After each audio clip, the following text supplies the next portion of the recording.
Bom, agora a gente vai para a parte prática da terapia de exposição. A gente vai simular aqui um caso clínico de uma paciente que tem dor na coluna para fazer movimentos com carga, para tirar peso do chão, então movimentos como agachamento terra ou deadlift. Vamos partir do pressuposto que a gente já fez toda a avaliação que a gente descreveu na parte teórica. A gente, por exemplo, fez um questionário de avaliação do medo, né? Usou o tampa com ela. Ao longo da anamnese, a gente usou perguntas abertas, reflexivas, usou técnicas de comunicação para tentar extrair as crenças que ela tem com relação à dor dela, para tentar entender e começar a entender os motivos pelos quais talvez ela se protege tanto durante essas atividades e até evita de fazer. E a gente começou a entender ao longo da avaliação que ela tem um pouco de medo por achar e ter um diagnóstico de hernia de disco, que ela não pode colocar carga na coluna e muito menos dobrar a coluna, que isso expõe ela a uma ameaça, ou expõe a coluna dela a uma ameaça. Ela é uma paciente que continua treinando, mas evita fazer qualquer movimento que envolve tirar o peso do chão e quando tenta fazer esses movimentos, além de fazer com pouca carga, tenta fazer com uma série de adaptações. Então esse seria o momento da avaliação com essa paciente, onde a gente começa a fazer os primeiros experimentos comportamentais e daí nós vamos conduzir uma terapia de exposição em vivo simulada para vocês tentarem entender, de novo, não o jeito certo de fazer. Quando a gente fala de abordagens comportamentais, não tem muito certo e errado. Tem aplicar os princípios da terapia de exposição, usando a criatividade de cada um para tentar promover experimentos e vivências diferentes. Então eu vou mostrar como eu faria para vocês poderem encontrar o jeito que talvez faça sentido para vocês fazerem.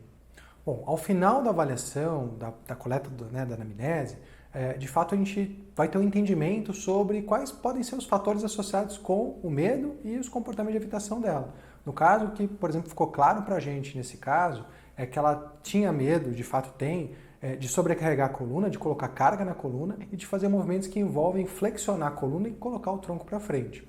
Mas, lembre do que eu falei na aula teórica, nem tudo é revelado na anamnese, na história do paciente, porque muitos fatores relacionados a esses comportamentos de aprendizagem de medo envolvem coisas implícitas, que a gente só vai pegar, de fato, quando a gente fizer um experimento comportamental.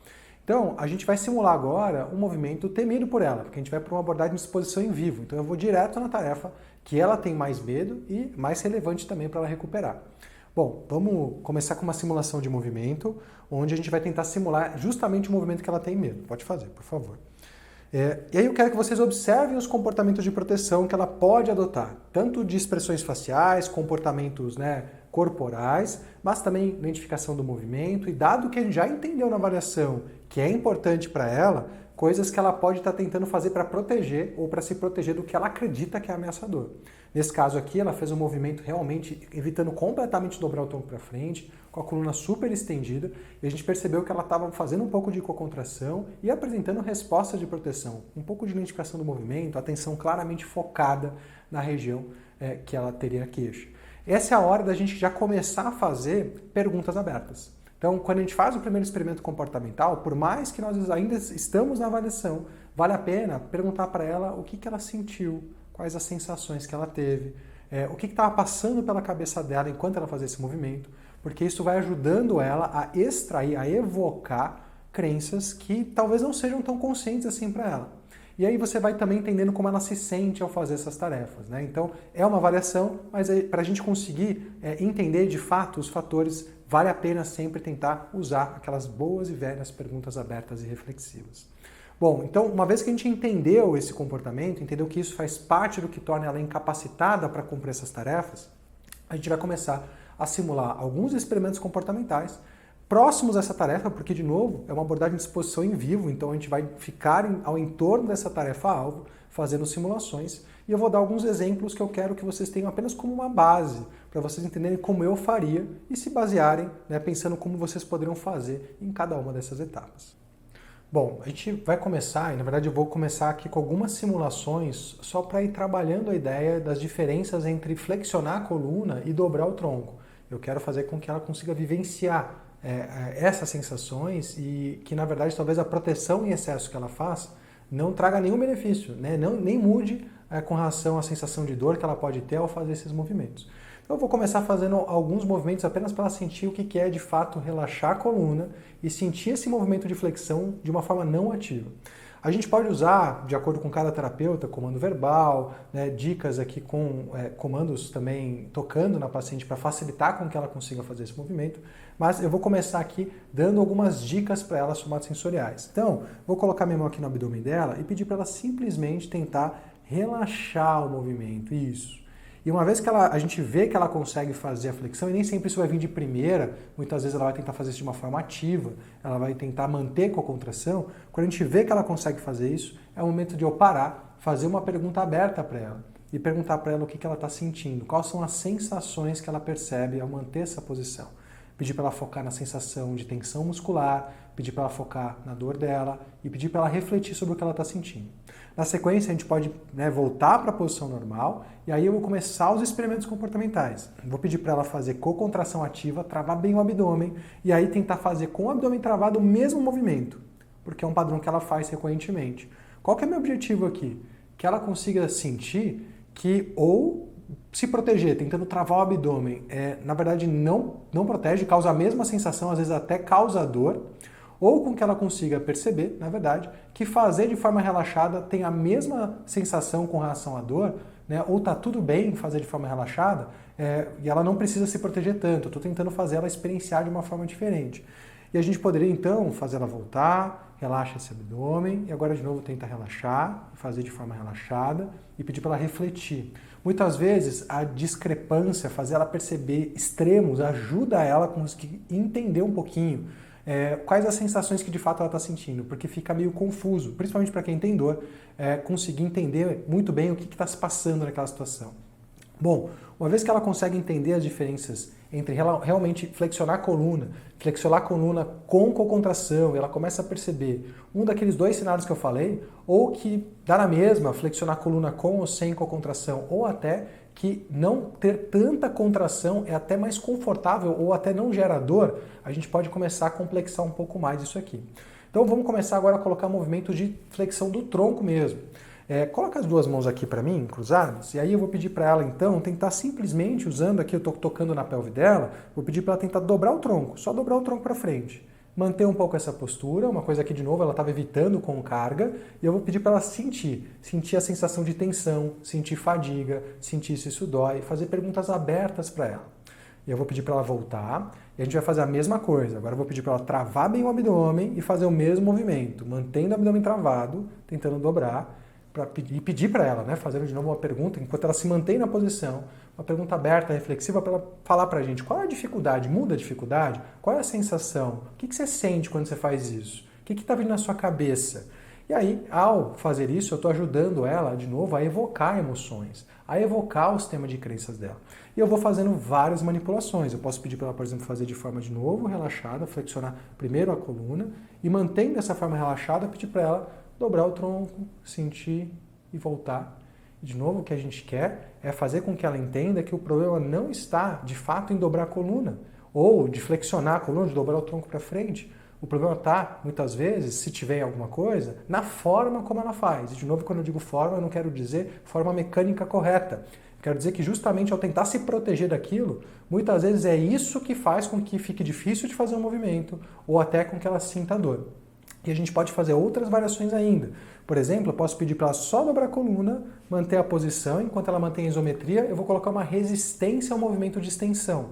Tenta voltar para a posição, enquanto eu faço resistência ao movimento de extensão.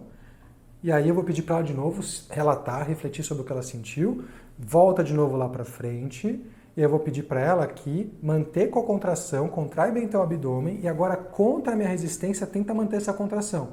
No geral, quando as pessoas fazem muita cocontração, elas ficam mais rígidas, é mais difícil de aplicar uma força vetorizada. Então, o que normalmente os pacientes percebem é que eles precisam fazer muito mais esforço para conseguir fazer a mesma tarefa, o mesmo movimento. Vão sentir, às vezes, mais contração muscular, mais fadiga e, às vezes, até mais dor. Então, eu vou já meio que trabalhando aqui também uma outra ferramenta muito legal que a gente pode usar, que é o foco atencional, ou até a distração. Por exemplo, eu posso pedir para ela, ao invés de focar em travar a coluna, quando ela dobra lá na frente, pensar em firmar o pé no chão e me empurrar meio que firmando o pé. E ela vai ter outra sensação. Eu posso pedir para ela refletir sobre o que ela sentiu, sentir para onde foi a força. De novo, eu estou brincando aqui, eu estou tentando fazer com que ela tenha sensações diferentes com a mesma tarefa, que ela tenha experiências diferentes com a mesma tarefa. E a gente pode ser criativo, a gente pode variar até com mais estímulo externo. A gente vai mostrar algumas simulações um pouco diferentes agora. Bom, eu vou agora fazer um experimento comportamental usando um elástico, para dar uma sensação um pouco diferente e poder trabalhar um pouco de focos atencionais diferentes. Então eu vou pedir para ela pisar nessa parte de baixo do elástico aqui, com os 2 pés, isso abre bem a base, e coloca atrás do seu pescoço aqui. Isso, a resistência, não deixa os elásticos por fora, tenta manter a postura aqui. O elástico está exercendo uma resistência que está forçando os 2 movimentos que ela evita, que é dobrar o tronco e flexionar a coluna ao mesmo tempo. E a gente vai se aproveitar um pouco disso. Então, primeiro, eu já posso pedir para ela manter nessa posição, até pedir só para ela não fazer tanta força dos braços contra a perna, né, para não fechar a cadeia aqui, mas pode deixar aqui o braço aqui em cima, não tem problema.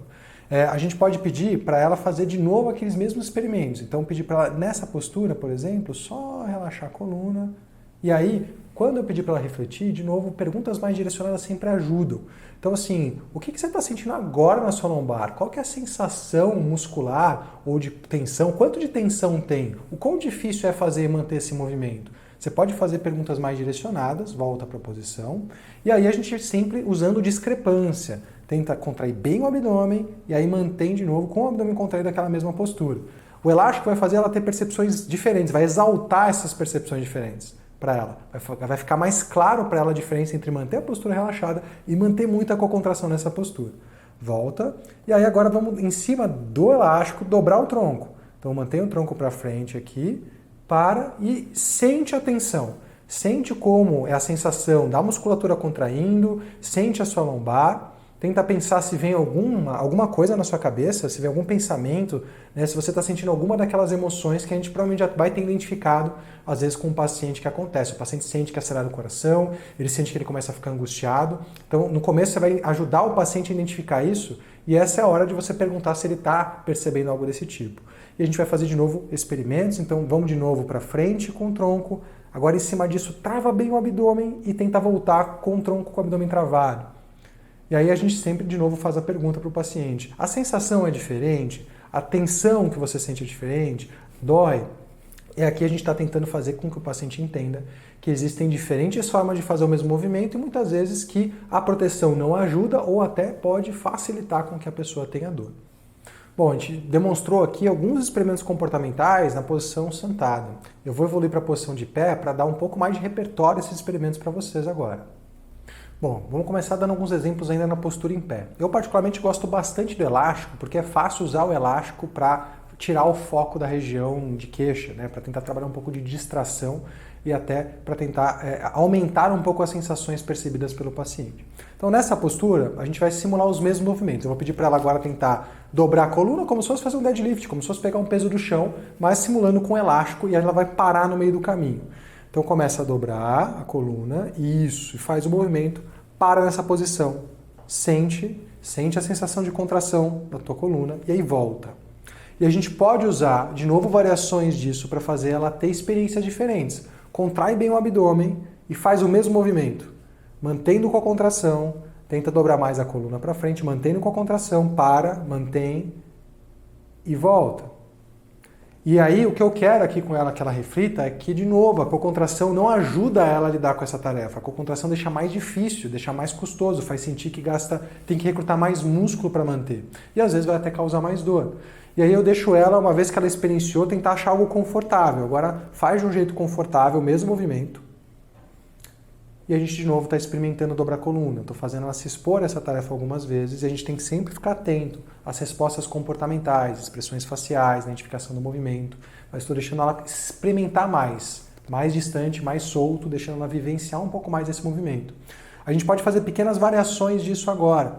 Posso pedir, por exemplo, para ela focar no elástico. Então foca bem na sensação do elástico e tenta focar principalmente no teu quadril para desacelerar esse movimento com foco no teu quadril, pausa e volta.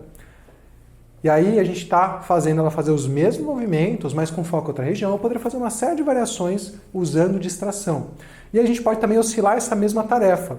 Então, uma vez que ela está na postura aqui alinhada, agora eu vou pedir para ela dobrar a coluna, só que sem dobrar os membros inferiores. Só um pouquinho de flexão dos joelhos do joelho especificamente, mas dobra só o tronco. Isso, e para no movimento aqui e volta. E agora vamos fazer de novo esse movimento, só que com contração. Então trava bem o abdômen, dobra o tronco lá para frente, mantém com a contração e volta. E aí é o momento de novo perguntar para ela, tem diferença? Qual que é a diferença da sensação que você percebe? Dói de um jeito ou não de outro? Então não tem uma resposta certa ou errada, a gente só quer que ela sinta que dobrar o tronco não tem problema. Que, de novo, mesmo sem proteção está tudo bem, ou até às vezes sem a proteção é até mais confortável de fazer o movimento. Bom, a gente pode também começar a fazer algumas simulações com movimentos mais livres. Então, tirando o elástico agora, eu vou mostrar outros exemplos de experimentos comportamentais para vocês. Já chegando mais perto das características da tarefa temida, a gente pode começar a misturar os conceitos que a gente está trabalhando nos experimentos comportamentais. De começar a colocar um pouco de carga, ainda não muito, mas com flexão de coluna e dobrando o tronco. Então, eu vou pedir uma tarefa super simples para ela. Vou pedir para ela, na verdade, tentar ir descendo esse bastão, dobrando, né, os joelhos, enquanto ela desce o bastão até o meio da canela e focando na sensação do bastão contra o corpo dela. Eu vou pedir para ela fazer isso algumas vezes. Então eu estou tentando fazer um desvio de atenção para que ela foque numa sensação do movimento e não na coluna dela. E aí, em dado momento, eu posso pedir para ela fazer o mesmo movimento, só que agora sem dobrar o joelho, só fazendo o movimento de fato com o tronco e com a coluna. A gente observa para ver como ela fez o movimento, para um pouco, reflete, né, sente, vê como é que foi a sensação, volta. E aí ela ainda tenta manter um pouco de tensão, apesar de ela ter dobrado a coluna. A gente pode de fato pedir para ela agora relaxar aqui e soltar a cabeça e fazer o mesmo movimento. Isso, e aí manter a posição e sentir as diferenças. Então ela fez agora um movimento com flexão de tronco e coluna e volta. E aí a gente pode pedir para ela fazer o mesmo movimento de novo, só que agora com cocontração. Então tenta realmente fazer cocontração, com a coluna mais solta. Isso, e desce. E de novo pedindo para ela sentir as diferenças, usar essa discrepância das sensações para fazer ela perceber as diferenças entre um movimento e outro. O que eu quero que ela perceba é que não tem problema ela fazer o movimento de dobrar a coluna, não tem problema ela dobrar o tronco para frente e que muitas vezes a proteção excessiva que ela usa, como eu já falei algumas vezes aqui, às vezes é até parte do que faz ela ficar sintomática ou, no melhor dos cenários, não faz diferença nenhuma. Dificulta o movimento, dificulta com que ela consiga fazer força, mas não ajuda ela a sentir algo diferente, não protege ela. Bom, tirando o elástico, a gente pode naturalizar um pouco agora o movimento, né? Porque o elástico fica trazendo um foco muito externo para o movimento, para a pessoa sentir o elástico, sentir a resistência. A gente pode pedir para ela fazer um movimento agora solto de dobrar a coluna e deixar ela livre, para ela tentar achar uma forma confortável de fazer. E agora é um momento bom da gente começar a observar se ela ainda apresenta comportamentos de proteção. Se ela está apresentando valsalva, expressões faciais, se você vê que ela para, ela identifica o movimento para começar, é um bom momento para você ver se esses comportamentos aparecem e se você perceber esses comportamentos, falar para a pessoa parar e pensar por que ela está agindo dessa forma. Né? O que está se passando, se foi deliberado ou não. E ao fazer isso, você vai ajudando ela a lidar com essa proteção que às vezes é inconsciente. E uma vez que ela de fato naturalizou, conseguiu fazer de uma forma mais tranquila os movimentos, a gente pode pedir para ela repetir o movimento ameaçador para ela. Pode fazer o movimento e de novo deixando a paciente solta para experimentar. Solta para sentir diferentes sensações, para aplicar o que a gente treinou, para aplicar as sensações que ela teve, as formas que ela descobriu de fazer o movimento e, de novo, perguntando para ela o que ela sente com relação à sensação de tensão, dor e se passa algum pensamento, alguma emoção, né, na cabeça dela nesse momento. Isso é uma boa terapia de exposição, onde você tem como objetivo ficar literalmente fazendo com que essa pessoa tenha experiências diferentes com aquela tarefa. Nós fizemos aqui uma exposição em vivo, né, e a gente poderia fazer uma gradual, seguindo o mesmo princípio e evoluindo de uma tarefa para outra na medida que você vai percebendo que a tarefa que a gente está treinando está ficando menos ameaçadora. E eu te convido a tentar colocar o que a gente discutiu aqui no seu dia a dia clínico. Tenta olhar para os seus pacientes hoje e ver se tem algum paciente seu que apresente medo e comportamento de evitação. E tenta seguir esse step by step que a gente discutiu, tanto na parte teórica quanto aqui na prática. Na atividade complementar 1, eu vou pedir para vocês contarem para a gente como é que foi. Fala sobre as dificuldades, fala o que você achou e principalmente como o seu paciente reagiu à terapia de exposição. E aí no encontro ao vivo a gente vai aprofundar essa discussão.